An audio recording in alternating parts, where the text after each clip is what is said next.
אחת הבדיקות המרכזיות באולטרסאונד של רפואה דחופה היא בדיקת הפאסט, שבה היא נעשית ליד מיטת החולה בחדר הטראומה, ובה אנחנו יכולים להעריך במהירות האם יש נוזל חופשי בחלל הבטן, והאם בחולה היציב אנחנו צריכים לעבור ל-CT, והאם בחולה הלא יציב אנחנו צריכים למהר ולהעביר אותו לחדר הניתוח.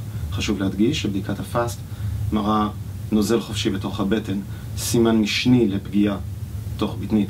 היא לא מראה בהכרח פגיעה בטחול או בכבד. יכול להיות שאפשר לראות את זה, אבל לא תמיד. זהו סימן משני. מה שחשוב לשים דגש הוא שאנחנו יכולים לראות נוזל באזורים הכי נמוכים. זאת אומרת, ברביע הימני העליון נוזל במוריסון פאוץ'. בשביל זה, כשאנחנו בודקים ברביע הימני העליון, אנחנו שמים את המטמר, אנחנו יורדים למטה, שומרים על אותה זווית, עוברים את הכליה, יכול להיות שאנחנו נראה באמצע איזשהו צל מהצלעות, זה בסדר, להמשיך לעבור הלאה ולהמשיך ולהדגים ממש עד למטה, עד האזור הכי גבוה של הכבד, לראות במוריסון פאוץ' לראות שאין שם נוזל.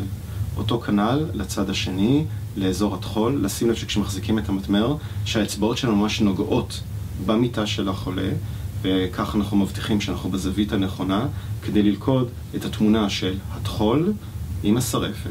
אם יהיה נוזל, יהיה בערך בשעה 9 של התמונה הזאת.